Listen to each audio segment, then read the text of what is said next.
누가복음 5장 1절에서 11절까지 말씀을 제가 봉독하도록 하겠습니다. 무리가 몰려와서 하나님의 말씀을 들을새 예수는 게네사렛 호숫가에 서서 호숫가에 배 두 척이 있는 것을 보시니 어부들은 배에서 나와서 그물을 씻는지라. 예수께서 한 배에 오르시니 그 배는 시몬의 배라. 육지에서 조금 떼기를 청하시고 앉으사 배에서 무리를 가르치시더니 말씀을 마치시고 시몬에게 이르시되 깊은 데로 가서 그물을 내려 고기를 잡으라. 시몬이 대답하여 이르되 선생님, 우리들이 밤이 새도록 수고하였으되 잡은 것이 없지만은 말씀에 의지하여 내가 그물을 내리리이다 하고, 그렇게 하니 고기를 잡은 것이 심히 많아 그물이 찢어지는지라.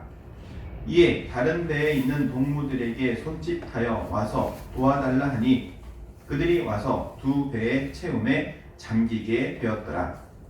시몬 베드로가 이를 보고 예수의 무릎 아래에 엎드려 이르되 주여, 나를 떠나소서, 나는 죄인이로소이다 하니, 이는 자기 및 자기와 함께 있는 모든 사람이 고기 잡힌 것으로 말미암아 놀라고 세베대의 아들로서 시몬의 동업자인 야고보와 요한도 놀랐습니다. 예수께서 시몬에게 이르시되 무서워하지 말라. 이제 후로는 네가 사람을 취하리라 하시니 그들이 배들을 육지에 대고 모든 것을 버려두고 예수를 따르니라. 아멘. 이것은 우리 주님의 말씀입니다. 우리에게 모나리자 그리고 최후의 만찬이라는 작품으로 잘 알려진 사람이 있습니다. 레오나르도 다빈치라는 사람이죠. 그리고 또한 천지창조라는 작품을 남긴 미켈란젤로. 이 두 사람의 공통점은 정말 힘들고 어려운 불우한 환경 가운데 살았다는 점이죠. 그런 어려운 상황 가운데서도 이렇게 놀라운 위대한 작품을 만들어낼 수 있었던 것은 이 사람을 뒤에서 후원해 주었던 메디치라는 사람을 만났기 때문입니다. 이 메디치가 없었다면 아마 이 위대한 작품을 남기지 못했을 것이다, 이렇게 이야기합니다. 우리는 우리를 더 좋은 사람으로 만들어줄 사람을 만나야 합니다. 또한 그 만남이 가장 복의 복입니다. 저도 이제 사역을 하면서 보면은 많은 분들이 이런 이야기를 합니다. 무슨 얘기를 하냐면 좀 신앙 좋은 총각 있으면 소개 좀 해줘. 신앙 좋은 처녀가 있으면 소개 좀 해줘. 소개해달라는 말을 참 많이 듣습니다. 소개하려고 하면 보통 누구를 소개해야 되냐면은 소개해달라고 요청하는 사람보다 더 좋은 조건을 가진 사람을 보통 원하죠. 그래서 사람을 만나게 하는 것 쉬운 일이 아닙니다. 나를 더 좋은 사람으로 만들어 가기 위해서, 더 위대한 사람으로 만들어 가기 위해서 좋은 만남, 여러분에게 이런 만남의 복이 있기를 주 이름으로 축복합니다. 여러분, 사람은 살아가면서 값을 하며 살아가야 합니다. 값을 하며. 무슨 값을 해야 되냐면, 한번 물어볼게요. 사람이 밥을 먹으면 어떻게 알았어요? 그렇죠. 밥을 먹었으면 밥값을 해야 돼요. 그리고 나이를 먹었으면 나이 값을 해야 돼요. 얼굴이 저처럼 잘생긴 사람은 얼굴 값을 해야 돼요. 부모님께서 자녀들을 위해서 이름을 지어줄 때 그냥 하루아침에 짓지 않죠. 진짜 10달 동안 엄마 뱃속에 품고 있는 시간 동안 아빠는 그 시간 동안 고민해서 이름을 짓죠.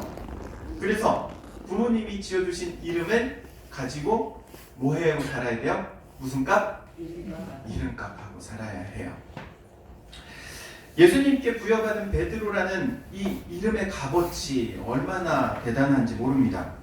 예수님을 만나서 베드로가 시몬에서 베드로가 되었죠. 그리고 그 이름이 성 베드로 대성당, 이 성당을요 짓는데 120년이라는 시간 동안 성당을 지었다고 하더라고요.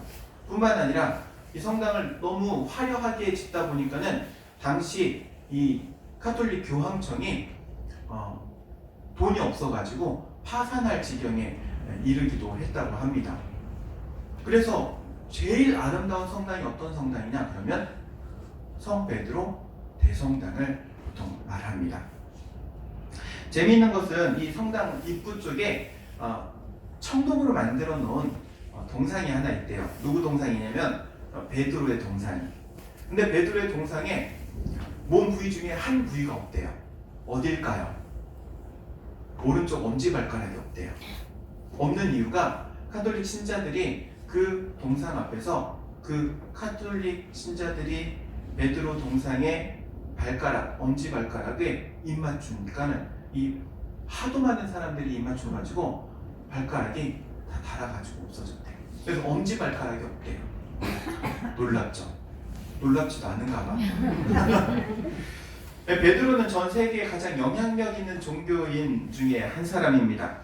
천주교에서 이 베드로의 동상을 만들면 베드로 동상이 항상 가지고 있는 게 있어요. 뭐냐면 열쇠를 가지고 있어요.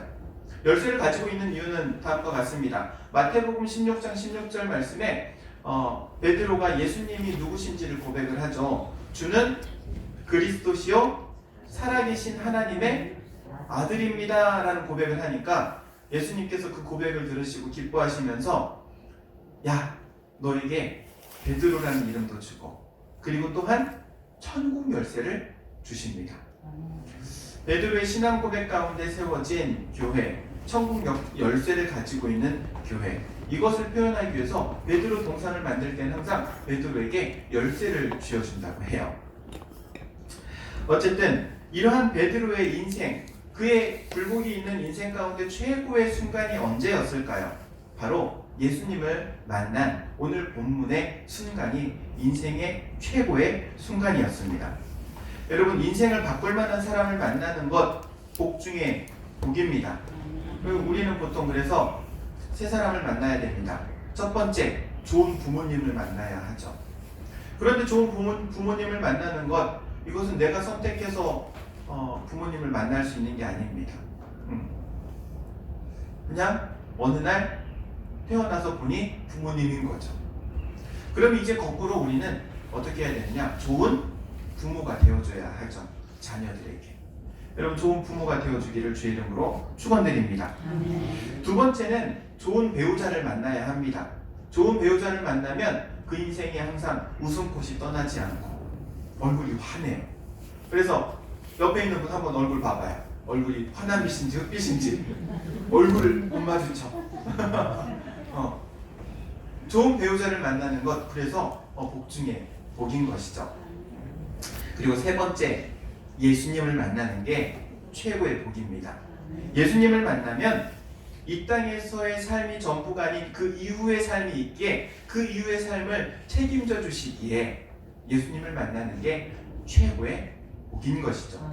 우리 함께 예배하는 우리 당인교회 성도들 그리고 귀한 가정과 자녀들 가운데 이러한 복이 있기를 주의 이름으로 축복합니다.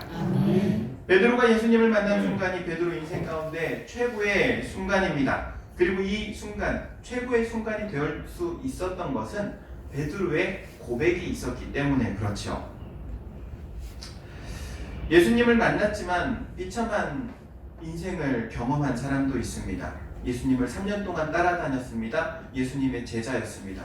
그럼에도 그의 삶은 비참했던 그 한 사람, 누구였는가 하면 바로 가룟 유다인 것이죠. 성경을 보면 가룟 유다에게는 고백이 없었습니다. 베드로에게는 고백이 있었는데 이 유다에게는 고백이 없었어요. 천천히 받으셔도 됩니다. 저도 원고 좀 볼게요. 우리가 살아가면서 고백해야 할 말이 세 가지가 있습니다. 세 가지 말을 고백하면서 살아야 하는데 첫 번째 뭘까요? 사랑 고백, 사랑합니다 라는 고백이에요. 들어도 질리지 않고 해도 부족함이 없는 사랑한다는 말, 가족에게, 사랑하는 자녀들에게 사랑한다는 말을 꼭 하시기 바랍니다. 여러분, 사랑한다는 말이 좋다고는 한데 옆집 사람 아무한테나 가가지고 사랑합니다 그러면 안 돼요. 그럼 큰일 나요. 누구에게 사랑합니다 해야 돼? 옆에 있는 내 가족 먼저, 내 남편, 내 아내, 그리고 자녀들, 부모, 형제에게 먼저 사랑합니다 고백할 수 있는 여러분 되시기를 바랍니다. 그리고 고백하며 살아야 할 두 번째 말이 있는데, 두 번째는 미안합니다 라는 말이에요. 미안합니다. 우리는 본의 아니게 상대방에게 상처를 줄 때가 많아요. 물론 내가 의도치 않았고 생각하지 않았는데도 불구하고 내 말이 가시가 되어가지고 상대방의 마음을 찌를 수가 있는 거예요. 그래서 상대방에게 상처를 주었음에도 모르고 나는 상처 안 줄 줄로 알고 있는 것이죠. 그래서 우리의 입술 가운데는 이 말이 필요해요. 미안합니다. 미안합니다. 죄송합니다. 여러분, 말 한마디로 천냥빚을 갚는다고 하잖아요. 상한 심령을 무엇으로 갚느냐? 미안하다는 말 한마디로 갚아지고 덮어지고. 여러분의 입술 가운데 미안합니다라는 말이 있기를 바랍니다. 그리고 말 한마디로 깨어졌던 상하였던 심령이 회복되는 역사가 있기를 주의 이름으로 축원드립니다. 그리고 마지막 고백하며 살아야 할 세 번째 말은 감사합니다라는 말입니다. 우리 같이 한번 따라해 볼까요? 감사합니다. 감사합니다. 감사합니다. 감사합니다. 저 말고 옆에 있는 분들에게 감사합니다. 감사합니다. 지금까지 나랑 같이 살아줘서 감사합니다. 우리 당님께서 만나게 해주신 것 감사합니다. 네, 신앙생활 함께한 것 감사합니다. 여러분, 우리 입술 가운데 항상 감사의 고백이 넘쳐나기를 원합니다. 감사에는 두 가지 감사가 있습니다. 과거적인 감사가 있어요. 내 자신의 삶을 돌아보면서 야, 이러한 일이 있었네, 감사하다. 이 과거적인 감사. 그런데 우리 신앙인은 과거적인 감사에서 멈출 게 아니라 미래적인 감사를 해야 돼요. 앞으로도 지금까지 인도해 주셨던 하나님께서 인도해 주실 줄로 믿고 고백하는 것이죠. 지금까지 나와 살아온 한평생을 살아온 그 반려, 그리고 자녀들, 이들에게도 또한 앞으로 모든 일들 가운데 하나님의 복주심을 인하여 감사합니다. 여러분, 이러한 감사가 여러분 가운데 넘쳐나기를 주의 이름으로 축복합니다. 베드로가 예수님 앞에 나와서 하는 고백이 있습니다. 어떤 고백을 하는지 한번 살펴보도록 하겠습니다. 8절 말씀인데 이건 찾아서 같이 읽어보도록 하겠습니다. 8절 말씀 함께 읽어보도록 하겠습니다. 8절입니다. 시작. 시몬 베드로가 이를 보고 예수의 무릎 아래에 엎드려 이르되 주여 나를 떠나소서 나는 죄인이로소이다 하니. 아멘. 베드로가 다음과 같은 고백을 하죠. 나를 떠나십시오. 나는 죄인입니다. 두 가지 말을 하고 있죠. 그런데 예수님께 지금 자신을 떠나달라고 말하고 있는 이유가 무엇일까요? 베드로는 자기 자신의 가운데 감춰져 있던 그 죄악을, 죄성을 발견했기 때문에 그렇습니다. 그래서 나의 죄로 인하여서 예수님이 더럽혀질까봐 예수님 떠나세요. 나랑 같이 있으면 안 돼요. 저는 부정한 사람이기에 거룩하신 예수님 함께 있으면 안 됩니다. 이런 의미가 있는 것이죠. 그리고 또한 두 번째는 예수님의 이름이 욕되게 될까봐, 나랑 같이 있는 것만으로 예수님의 이름이 욕먹을까봐 예수님 어서 떠나세요. 이렇게 말하고 있는 것이죠. 그런 베드로가 예수님을 만나면서 변화하게 됩니다. 무엇이 변화되었느냐? 먼저 자신의 안에 숨겨져 있는 모습을 발견하고 저울질하고 있던 모습을 깨닫게 되는 것이죠. 자신이 예수님 앞에 어떤 존재인지 깨닫게 됩니다. 여러분, 성령님께서 임하시면 성령님이 임한 그 사람의 가장 큰 특징은 바로 남이 보이지 않고 내가 보인다는 점입니다. 보통 흔히 이렇게 이야기하죠. 너 때문이야, 너 때문이야. 이렇게 된 책임, 너 때문에 이렇게 됐어.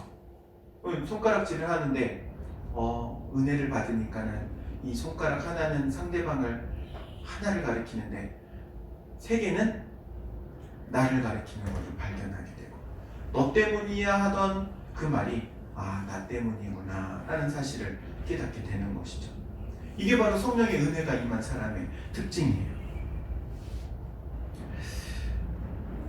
세례 요한의 눈에 비친 예수님의 모습, 예수님께서 가시는 모습을 보면서 세례 요한이 이런 이야기를 합니다. 보라, 세상 죄를 지고 가는 하나님의 어린 양이로다. 세례 요한의 눈에 비친 예수님은 바로 세상의 모든 죄를 짊어지시고 가시는 분, 죄의 문제를 해결해 주시기 위해서 이 땅에 오신 하나님의 어린 양이라는 사실이 눈에 보인 것이죠.